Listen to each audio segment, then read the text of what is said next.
අද අපි එලකිරි වලින් මුදවපු කිරි හදාගමු.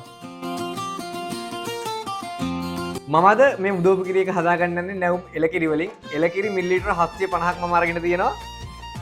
ඉතින් ඔයාලට මී කිරි තියෙනවා නම් මී කිරි ගන්න, මී කිරි වලින් හදාගන්න මුදවපු කිරි තමයි ඉතින් මේව. දැන් ඉතින් ලිපියකින්දර සාමාන්‍ය මට්ටමේ ඔයාලා මේක හොඳට උතුරව ගන්න ඕනේ. මොකද අපි ගත්තේ නැවුම් එලකිරි. දැන් ඔයාලට පේනවනේ නේද මේ කිරි එක උතුරගෙන ඉන්නේ මේ වටෙන් එහෙම පොඩ්ඩක් නටාගෙන ඉන්න. අපි මේ වෙලාවේදී ලිප ඕෆ් කරගන්න ඕනේ. දැන් ලිප ඕෆ් කරගත්තා කියලා නෑ, මේක ටිකක් කලවම් කරගන්න ඕනේ. මොකද නැත්තම් යොදේ මේ වාජනයේ වටේ විදෙන්න පුළුවන්. හරි, දැන් ඉතින් අපි මේක සාමාන්‍යයෙන් පොඩි ළමයෙක්ට බොන්න දෙන්න පුළුවන් මට්ටමකට නිකන් නිවෙන්න දෙන්න ඕනේ. දැන් අපේ කිරි එක ගානට නිමිලා තියෙන. ඉතින් මද රසණයක් තියෙනවා. ඊට පස්සේ අපි මේකට එකතු කරගන්න ඕනේ මුහුම්. මම මෙතන මුහුම් විදිහට පාවිච්චි කරන්නේ කලින් මුදවලා අරගත්ත කිරි ටිකක්. අපි දැන් මේක හොඳට දිය කරගන්න ඕනේ. මුදෝප කිරි හදාගන්න ඉතින් කිරි ඕනේ දාන්න එපා. කිරි ටිකක් ඕනේ. නැත්තම් මුහුම් කොහොමද එකතු කරගන්නේ? හරි, මේ ගානට මේක දිය කරගත්තට පස්සේ අපිට මේකට එකතු කරගන්න පුළුවන්.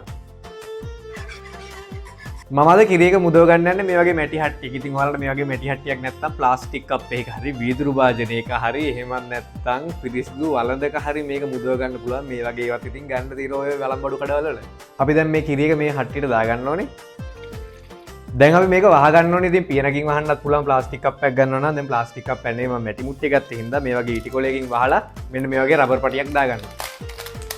දැන් ඔයාලා පැය 8ක් 12ක් විතර මේක හොඳට මිදෙන්න තියන්න ඕනේ. ඉතින් සාමාන්‍ය කාමර උෂ්ණත්වයේ තියලා තියන්න. මේ තියෙන පැය 12ක් විතර අපි පැසෙන්න තියලා මුදව ගත්ත අපේ කිරි එක.